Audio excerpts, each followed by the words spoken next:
बिस्मिल्लाहिर्रहमानिर्रहीम। Welcome back. और ये हमारा जनाब लेक्चर नंबर 11 और इसका ये है जी part number 2। This is mainly about theory fail over cluster.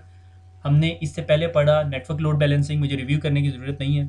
तो अब हम चलते हैं फेल ओवर क्लस्टर की तरफ। फेल ओवर क्लस्टर क्या है? जिस एक ऐसा क्लस्टर जिसमें हम बात कर रहे हैं हाई अवेलेबिलिटी की, high availability, high speed availability, load की बात नहीं कर रहे हैं। हमारे सर्वर लोडेड नहीं है।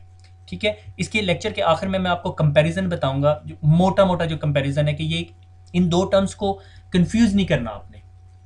अब सिचुएशन सिनेरियो ये है कि मेरे पास एक सर्वर है और उस सर्वर का जो डाटा है, यानी वो सॉर्ट ऑफ, मैंने कहा, मैं कहता हूँ मेरा एसक्यूएल सर्वर है या ट्रांजैक्शन सर्वर है। और उसके ऊपर जो सा है वो मेरी ऑनलाइन जो सेलिंग वाली आइडिया था वो बहुत हिट हुआ। और मेरे पास जो से हैं वो यूज़र्स आ रहे हैं, ले से मैंने कहा 5,000 यूज़र्स आ रहे हैं। वो जो से मैंने कहा ये एशिया का सर्वर है और तमाम यूज़र जो से हैं वो एशिया के हैं। तो अब ये सर्वर कैपेबल है, फुली कैपेबल है कि 5,000 यूजर्स को डील करे और फिर भी उसकी CPU utilisation no more than 20% हो। तो मुझे इसको लोड बैलेंसर पे लगाने की ज़रूरत नहीं है।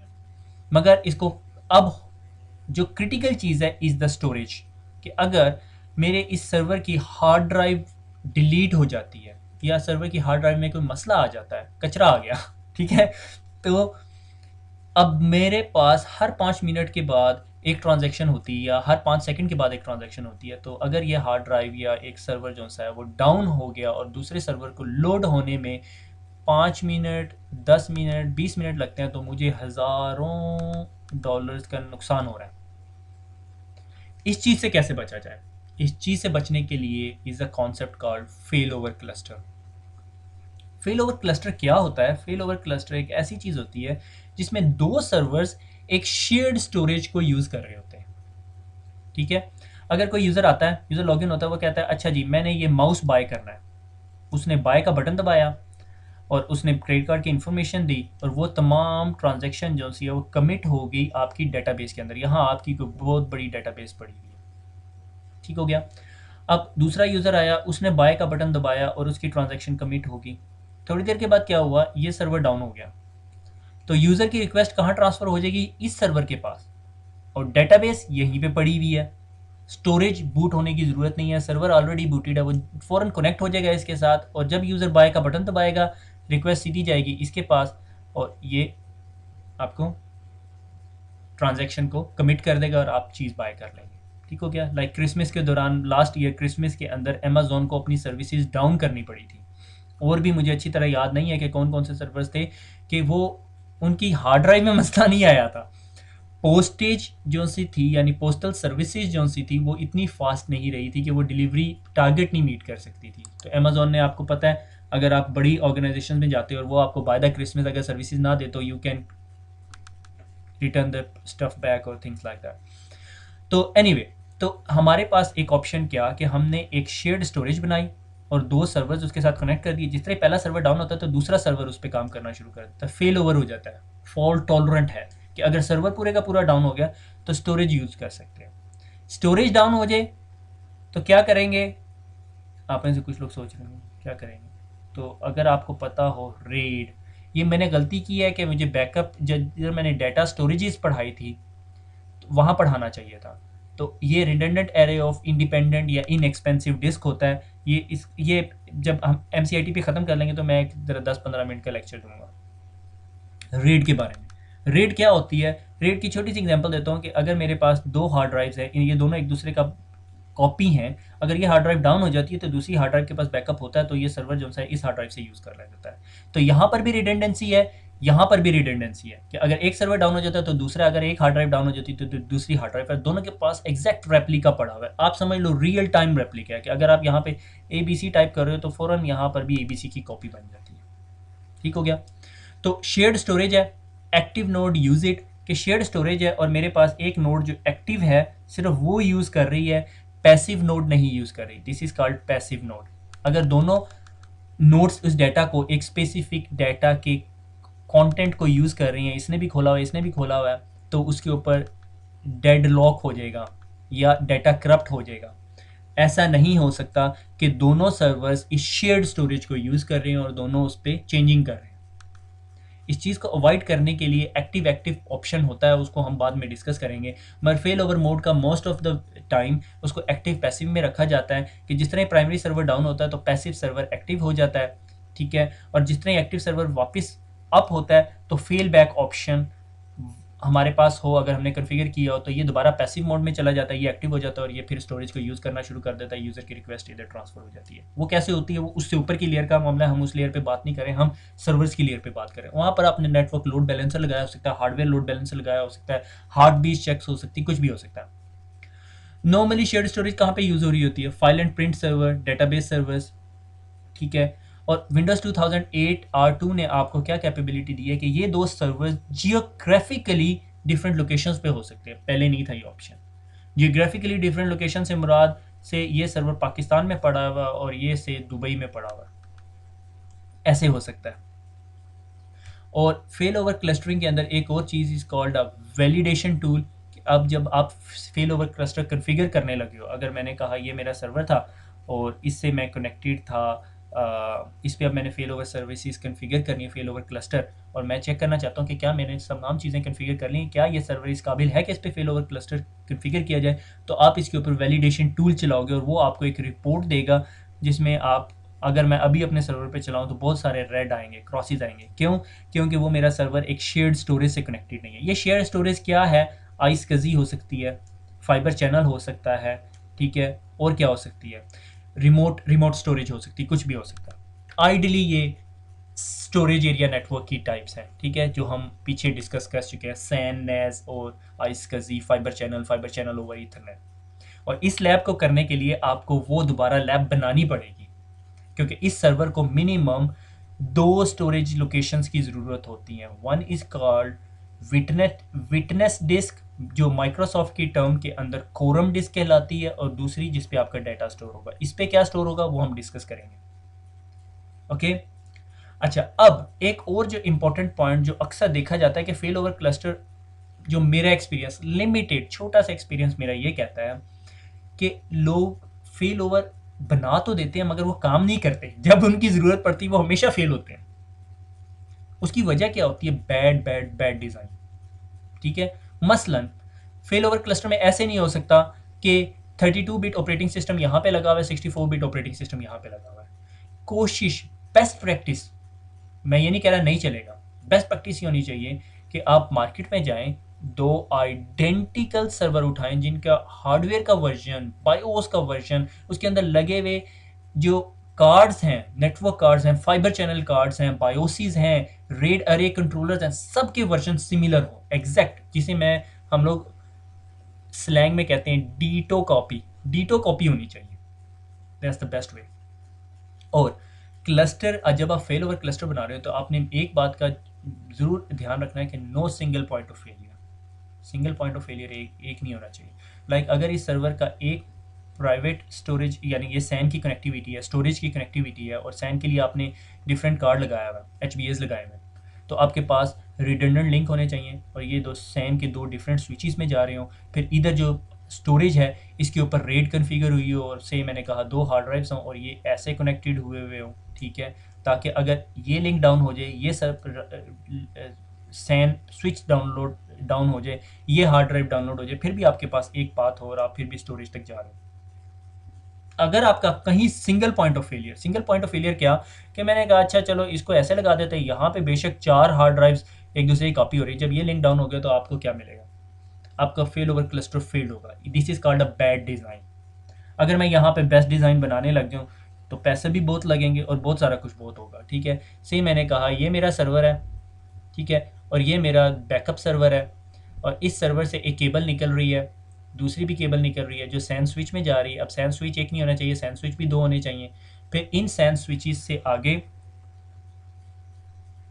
इन दोनों सैन स्विचेस के बीच में लिंक्स होने चाहिए।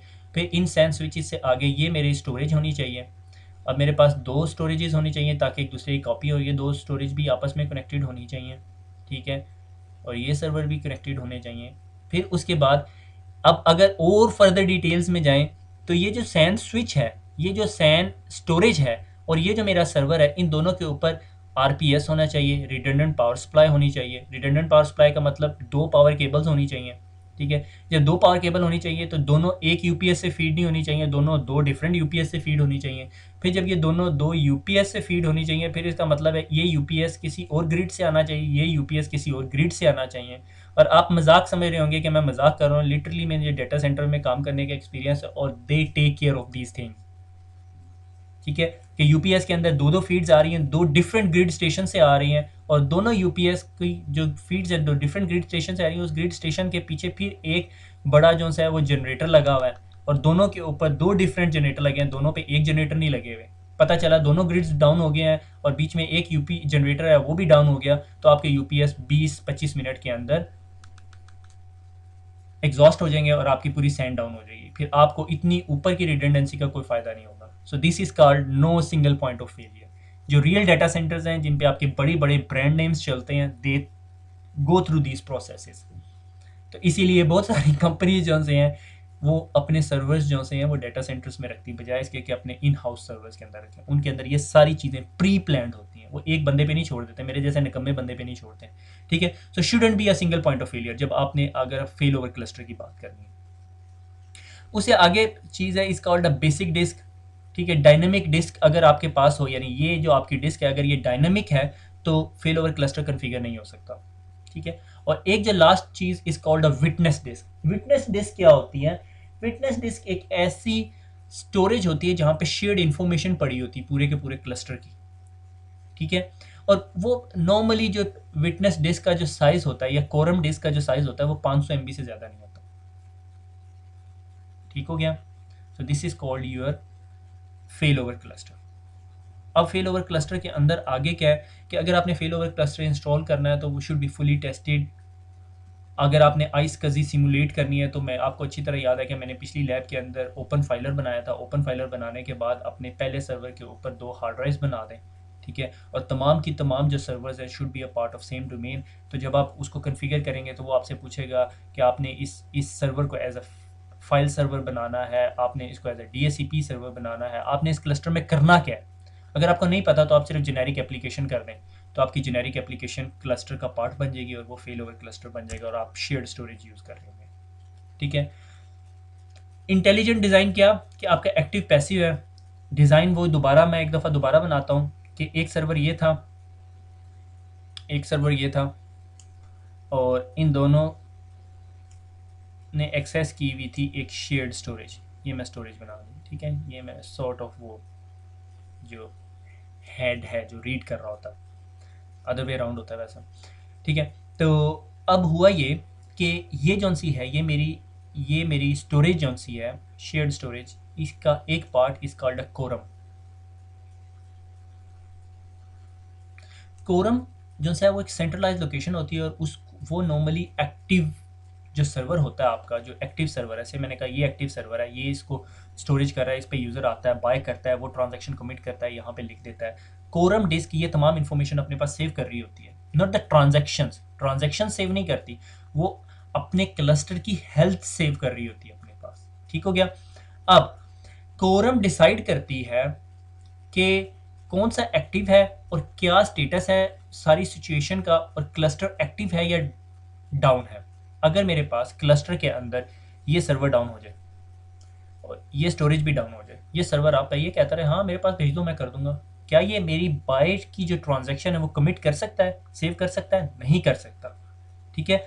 तो फेल ओवर क्लस्टर के डिफरेंट मॉडल्स होते हैं which are called quorum models, ठीक है। कोरम एक्चुअली अगर आप इंग्लिश वर्ड देखें तो वो होता है जब आप ने घर में ऑर्गेनाइजेशन के अंदर कोई काम करना होता है तो आपके एक हाई एग्जेक्टिव बोर्ड होता है, वो डिसीजन करता है, वोटिंग करता है कि क्या ये काम होना चाहिए या नहीं होना चाहिए। तो कोरम के जो से हैं वो 4 मॉडल्स होते हैं। One is called node majority. सही मैंने कहा मेरे पास एक क्लस्टर था, उसके अंदर 3 सर्वर्स थे और चौथा क्या है, कोरम डिस्क स्टोरेज थी, ठीक है। अब ये 4 चीज़ें हैं मेरे पास, मैंने ये कन्फिगर किया हुआ है नोड मेजोरिटी के हिसाब से। अगर मेरे पास ये सर्वर अप है, ये भी सर्वर अप है, ये सर्वर डाउन हो जाता है, तो तो नोड मेजॉरिटी मॉडल ये कहेगी कि अभी तक मेरे पास नोड्स की मेजॉरिटी है, यानी मेरे पास 2 नोड्स अप हैं, तो मेरा क्लस्टर काम करता रहेगा। क्लियर हो गया? दूसरा मॉडल है नोड एंड डिस्क मेजॉरिटी, कि मेरे पास 3 सर्वर्स हैं और डिस्क का भी एक वोट दे दिया, तो मेरे पास 4 वोट हो गए। ठीक है। अब अगर नॉर्मली ये माइक्रोसॉफ्ट की रिकमेंडेशन है कि ये जो मॉडल है ये नॉर्मली इवन डिस्क के साथ यूज होना चाहिए। अगर मेरे पास ये सर्वर डाउन हो गया और ये सर्वर भी डाउन हो गया तो ये तो इक्वल हो गया, मगर ये इक्वल नहीं होगा, इसमें अब वोट मैंने स्टोरेज को भी दे दिया, तो एक वोट ये, दूसरा वोट ये और तीसरा वोट ये अभी तक मेजोरिटी में है, तो ये क्लस्टर चलता रहेगा अनटिल अनलेस एक और सर्वर डाउन हो जाए, तो ये पूरे का पूरा क्लस्टर बंद हो जाएगा, डाउन हो जाएगा। वो कहेगा भैया अब मैं ये क्लस्टर काम नहीं कर सकता, वो सर्विसेज देना बंद कर देगा। तीसरा mode is node and share majority. Node and share majority क्या, कि ये जो स्टोरेज है, ये जो कोरम की स्टोरेज है, ये हार्ड डिस्क पे नहीं पड़ी हुई, ये किसी सर्वर पे एक शेयर्ड फोल्डर की हालत में पड़ी हुई है, तो ये वही चीज़ है, उसको भी एक वोट दे दिया। तो जब तक ये 2 सर्वर और एक शेयर्ड फोल्डर जिसपे कोरम पड़ा हुआ है, कोरम की इंफॉर्मेशन पड़ी। कोरम क्या है कि एक 500 MB की NTFS फॉर्मेटेड लोकेशन जिसके ऊपर इस तमाम क्लस्टर की एक्टिव स्टेटस पड़े हुए हैं कि किस क्लस्टर में कौन कौन से सर्वर्स अप हैं, कौन सा सर्वर जो है इस टाइम एक्टिव है, ट्रांजैक्शंस ले रहा है नहीं ले रहा, जो भी स्टोरी।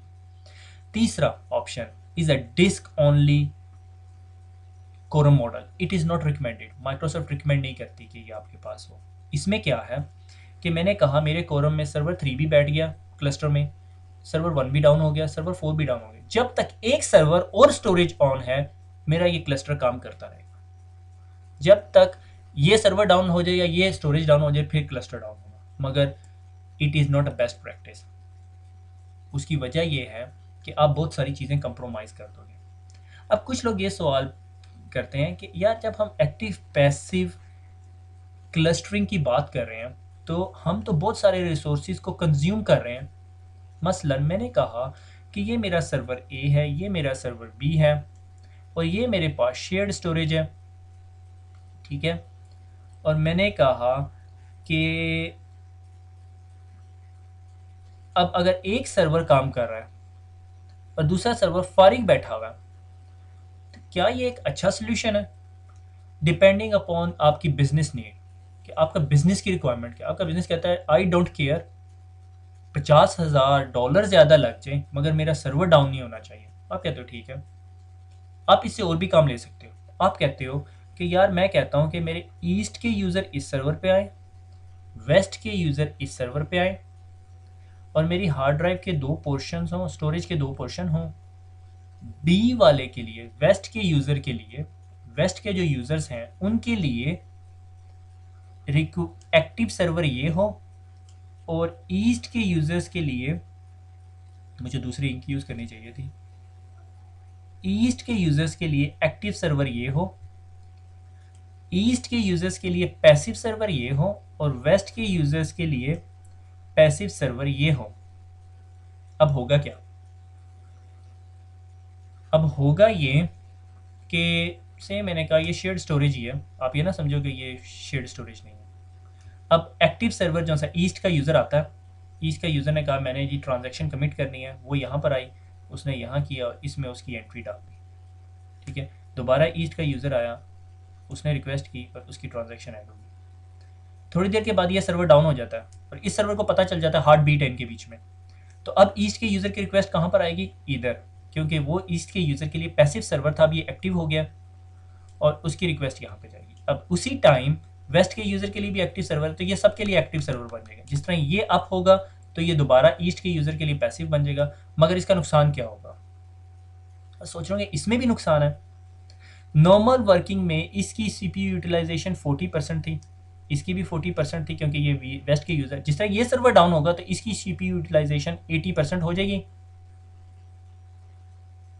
तो आपकी प्रोसेसिंग स्पीड स्लो हो जाएगी, मगर अब आप कम पैसों से ज़्यादा काम कर रहे हैं।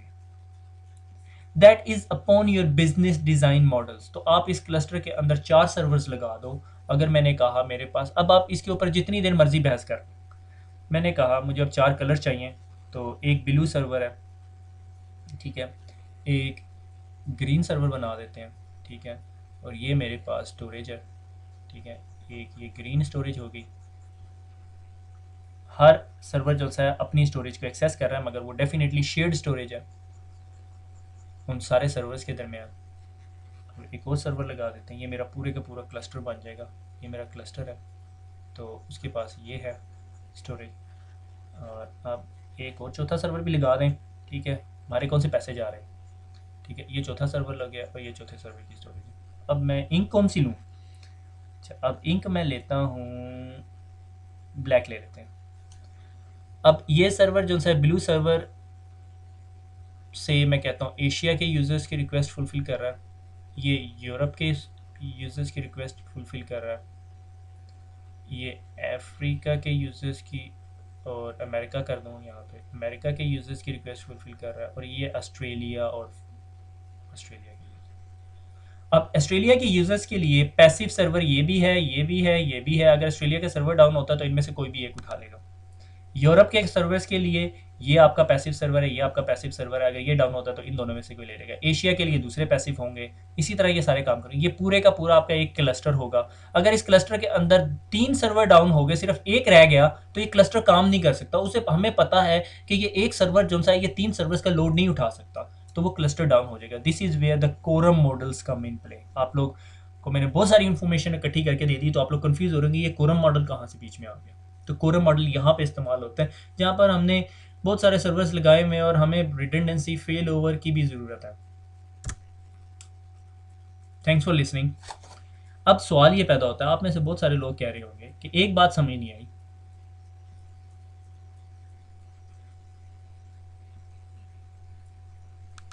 क्या डिफरेंस है। बज़ाहिर आपको दोनों चीज़ें एक ही लग रही हैं। नेटवर्क लोड बैलेंसिंग कहाँ जरूर यूज़ होती है, जहाँ पर आपके पास एक सर्वर लगा हुआ है और उसकी यूटिलाइजेशन 100% हो गई है, और अब आपने एक और सर्वर लगा के उसका लोड शेयर कर दिया, तो इन दोनों की यूटिलाइजेशन 50% होगी। आपको थोड़े दिनों बाद और यूटिलाइजेशन चाहिए, आपने कहा 40-40 कर दो इनके दरमियान और 20 इधर कर दो। This is where NLB comes in play. ठीक हो गया। Fail over cluster as it name says, कि मैंने कहा मेरे सर्वर की CPU यूटिलाइजेशन को कोई मसला नहीं, मगर शेयर्ड स्टोरेज कि दो सर्वर शेयर्ड स्टोरेज में है, एक सर्वर डाउन हुआ, दूसरा रन हो गया। बल्कि अगर मैं गलत नहीं हूँ, मैं VM का एक्सपर्ट नहीं हूँ, VM के अंदर एक ऑप्शन है कि आपका ऑपरेटिंग सिस्टम शेयर्ड स्टोरेज पे पड़ा हुआ है। जिस तरह ये सर्वर डाउन हुआ, इस ऑपरेटिंग सिस्टम तो स्टोरेज में लोडेड है, तो ये PC फ़ौरन एक्टिव हो जाएगा और उसका कोई delay, processing time is very very very fast. आप में से जो VM के एक्सपर्ट हैं can explain it better, I am not. ठीक है, खुश रहें, दुआओं में याद रखें, फिर मुलाकात होती है। अल्लाह हाफिज़।